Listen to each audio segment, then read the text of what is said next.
If you're listening to this, you're probably just as hooked on the NFL quarterback carousel as we are. And today we're diving headfirst into one of the biggest potential shakeups out there. Aaron Rodgers, maybe, possibly, would he join the Pittsburgh Steelers? It's the question on everyone's mind. It really is. And our mission today is to dig deeper than those surface-level headlines. We're going to untangle what this move could mean, not just for the Steelers, but for the entire NFL quarterback landscape. And, right off the bat, there's this whole debate about whether Pittsburgh is the only team seriously vying for Rodgers. Like, are there other mystery teams out there? Teams lurking in the shadows, ready to pounce? It's like a good thriller movie. Everyone's trying to figure out who the real villain is. We're going to pull back the curtain on some top-notch analysis, including a breakdown by Stephen A. Smith himself. He really digs into the Rodgers situation, particularly with all these other quarterback moves happening around the league. Yeah, it's wild out there right now. Absolutely. And that question of whether Pittsburgh is the only suitor, it's a big one. Is Rodgers really just deciding between the Steelers and hanging up his cleats for good? Or are there other teams, maybe with situations we haven't even considered, that could be tempting him? So many possibilities. All right, let's get hyper-focused on this potential Steelers-Rodgers pairing for a minute. Everyone keeps saying the Steelers desperately need a quarterback like Rodgers to be real contenders. Why is that? Fill us in on why that upgrade is so crucial right now. It's not just about Rodgers being a good quarterback. It's way more nuanced than that. Think about it. Rodgers is a master of pre-snap reads. He can change plays at the line of scrimmage like it's nothing. And this could be the key to unlocking the full potential of Pittsburgh's downfield threats, guys like George Pickens, who haven't been utilized consistently. Yeah, Pickens has shown those flashes of brilliance, right? He has. So it's not just about having a competent quarterback. It's about having a quarterback whose specific skills can elevate the entire offense. And that's what Rodgers brings to the table. So the Steelers have the foundation, a solid running game, talented receivers. Precisely. And they've historically been such a strong franchise. What they've been missing is that consistent decision maker under center.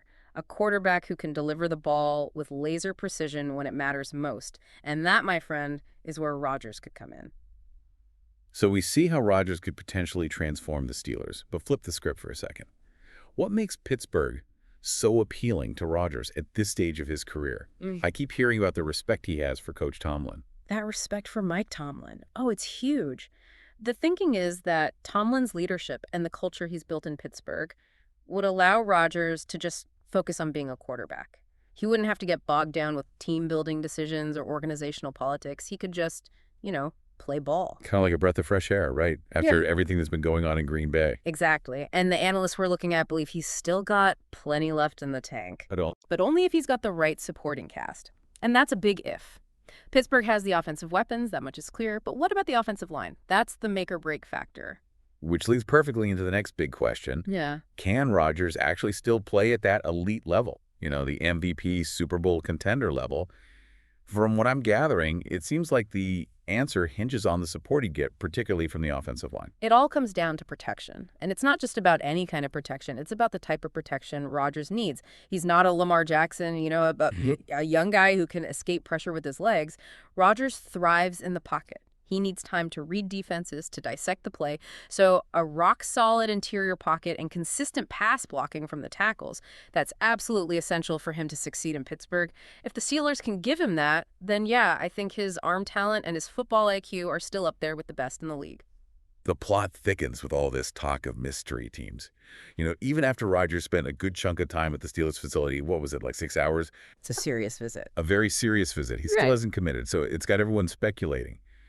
Could there be other teams in the mix? And what kind of situation could be holding him back from jumping on the Pittsburgh train? That's the million-dollar question. It really throws a wrench into everything. If Rodgers is truly looking to play, and Pittsburgh seems like such a good fit, on paper, respected coach, offensive talent, a winning tradition, what's the holdup? These mystery teams, they suggest there might be other organizations with intriguing offers, maybe a team that would give him more say in roster decisions, or a different offensive scheme that better suits his style. Yeah. Makes you think, right? What factors, beyond the obvious logistical stuff, could be influencing his decision? Because it doesn't sound like family logistics are a huge factor for him, right? Not really. No wife, no kids to relocate. What is it about Pittsburgh that's making him hesitant? Or what is it about these other mysterious teams that's so alluring? Right. It's like, is it a team on the verge of a Super Bowl run? Or maybe a team with a specific offensive coordinator Rodgers has a connection with? It's a puzzle. And speaking of puzzles, the Steelers are in a bit of a time crunch themselves, aren't they? They can't just sit around and wait for Rodgers to make up his mind, especially with their current quarterback situation. They've even specifically mentioned that Mason Rudolph isn't the answer. Nope. He's just not the guy to take them to the next level. So the clock is ticking for Pittsburgh. Ticking away. The analysis really emphasizes how urgent this is for the Steelers. They've got a talented roster. They're in a position to compete right now. But that window of opportunity, it's not going to stay open forever. They can't afford to waste a season while they wait for a young quarterback to develop or hope for a miracle. So in their minds, snagging proven winner like Rodgers, even if it's just for a short stint, could totally change their immediate trajectory. It's a high-risk, high-reward kind of move, and the Steelers seem willing to roll the dice. Okay, so let's play out the scenario where Rodgers decides to take his talents elsewhere or maybe even retire.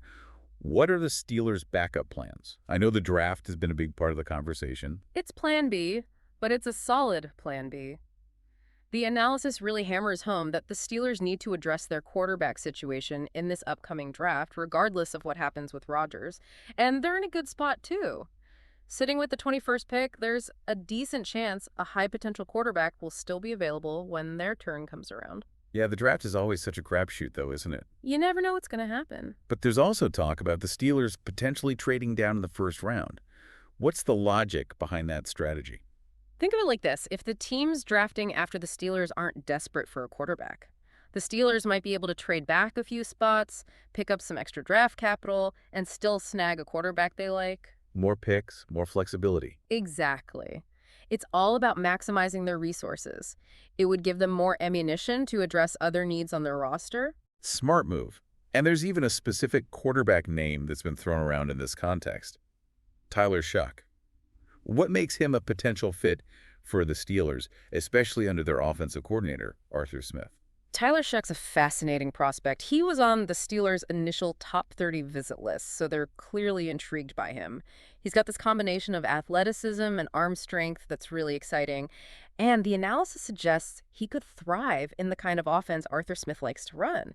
You know, with play action, mobile quarterback elements, Shuck could really shine in that system. So it seems like they're keeping their options open, whether it's a veteran like Rodgers or a rookie they can develop for the future. They're playing the long game. It's like having multiple irons in the fire. They want to make sure they find their quarterback of the future one way or another. This whole Rodgers saga has really put the Steelers in a bind, though. They can't wait forever for him to make a decision. I mean, they've got to move forward with their offseason plans. So there's talk about setting a deadline for Rodgers, right? A deadline for a decision. It's a must. It's got to happen. They need to explore other quarterback options, whether it's through the draft, which takes a lot of time and effort, or by pursuing other free agents who could sign with other teams if they wait too long.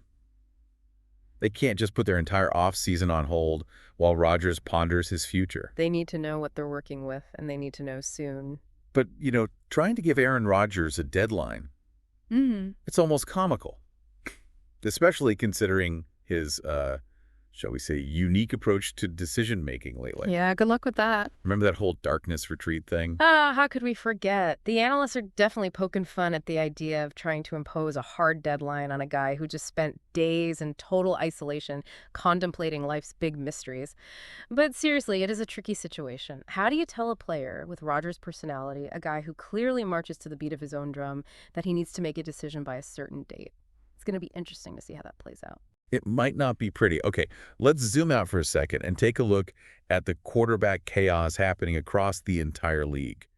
It's not just Rodgers making waves, right? Oh, not even close. It's a quarterback frenzy out there. We've seen a whirlwind of signings and trades. Teams are scrambling to solidify their quarterback situations before the season kicks off.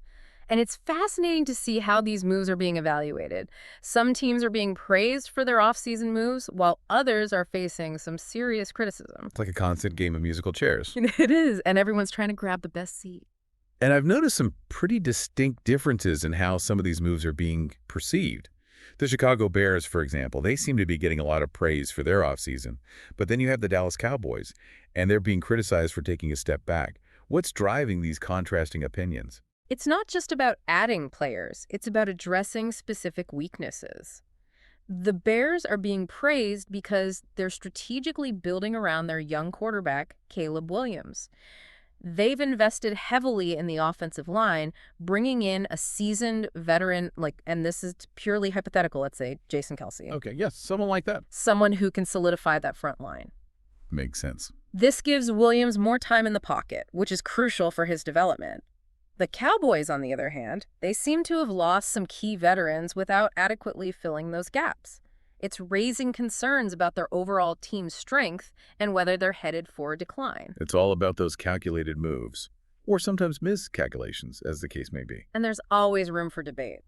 Speaking of debate, the Steelers themselves have been called out for a potential off-season blunder. Their acquisition of DK Metcalf, that's one that's raising eyebrows. Why is that move being questioned? It all boils down to timing and that uncertainty at quarterback. Right. I mean, yeah, getting a top-tier receiver like Metcalf is a huge win, but only if you have a quarterback who can actually get him the ball. And without a proven starter in place, well, the analysts are worried that Metcalf's impact might be limited. And they think the Steelers should have focused on the quarterback first. Yeah, some people are saying those resources could have been better spent addressing the quarterback position more directly. But couldn't you also argue that getting a star receiver like Metcalf actually makes the Steelers more attractive to a veteran quarterback? Maybe that's part of the plan to lure Rodgers in? Or, if they draft a rookie, wouldn't Metcalf be an incredible weapon for him? That's a good point. Maybe it's all part of a bigger strategy. All right, let's shift gears to the New York Giants. They just signed Jameis Winston. How does that fit into the bigger quarterback picture, and what does it tell us about their long-term plans? The consensus is that Winston's a bridge quarterback for the Giants. It's a common tactic. Bridge quarterback. It sounds so temporary. It is. It basically means they brought in a veteran to hold down the fort while they either groom a younger quarterback already on their roster or they search for their franchise guy in the upcoming draft. The Giants signing Winston suggests they're not totally sold on Daniel Jones or Tyrod Taylor for the future. They're probably still eyeing the draft for their long-term solution. Winston does have that reputation for turnovers, though, doesn't he? He does, so I don't think anyone sees him as the long-term answer in New York. It's more about buying them some time. So it sounds like the overall sentiment this offseason is that, aside from a few established veterans, the free agent quarterback pool isn't exactly inspiring a ton of confidence. No, Matt Stafford's name has been mentioned as one of the few exceptions. It's slim pickings out there. Yeah. The feeling is that most teams are looking beyond the current crop of free agents for their long-term answers. Like they're not willing to settle. Exactly. The focus seems to be shifting toward acquiring and developing a young talent through the draft. Which makes sense, right? Because those top-tier veteran quarterbacks, they rarely hit free agency. Almost never, so teams are taking a gamble on the draft. They're hoping to find that diamond in the rough. But as we all know, the draft is a gamble. Even those quarterbacks who are touted as the next big thing, they're not guaranteed successes in the NFL. Not even close. And that risk factor, it's something the analysts are really emphasizing. Even the quarterbacks who are drafted early in the first round can take a while to adjust to the pro game. And there's always a chance that their skills won't translate to the NFL. The truth is, the success rate for even high draft picks at quarterback, it's lower than people think. It's a tough position to play. Okay, there's been some chatter about the New York Giants potentially using their third overall pick on Shedeur Sanders, and this has sparked a whole debate about immediate impact versus long-term potential. It's the age-old dilemma for NFL teams, isn't it? Do you go for the player who can help you win right now? Or do you invest in a player who might become a superstar down the road? And it's not an easy answer, especially when you're talking about a high draft pick. With the Giants, it's particularly interesting. They've got so many needs, right? So drafting Sanders, while he might have incredible potential, might not address their most pressing issues. They might be better off picking a player who can make a more immediate impact, like a dominant edge rusher or a shutdown corner. But then there's the counter-argument, right? And the analysis does point out some recent success stories.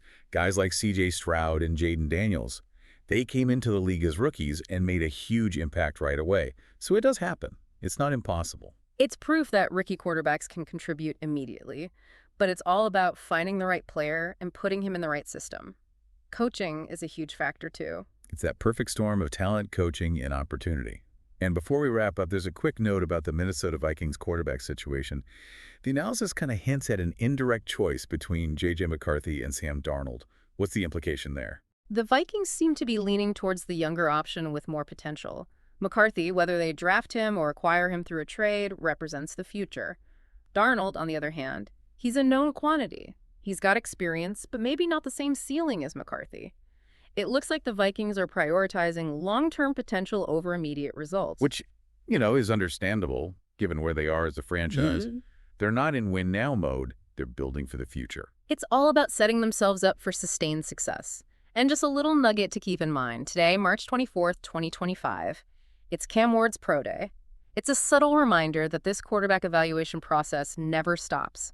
There's always another wave of talent coming through the pipeline. Always looking ahead. So to bring this all back to the Steelers, it's clear they're at a crossroads. Their quarterback situation is in flux, and they need to make a move. Whether they go with the short-term splash of a veteran like Aaron Rodgers or take a chance on a young prospect in the draft, the stakes are incredibly high. It's a defining moment for the franchise, and their decision will have a ripple effect across the entire AFC. And on that note, I'm going to leave you with a final thought to ponder. In a league where quarterback play is so crucial, what does this constant search for the next franchise guy tell us about team building in the NFL? Is it all about finding that one player who can change everything? Or is it more about building a strong foundation that can support any quarterback? For the Steelers specifically, what are the long-term implications, both good and bad, of whichever path they choose at quarterback? Think about that, and we'll see you on the next Deep Dive. Until next time.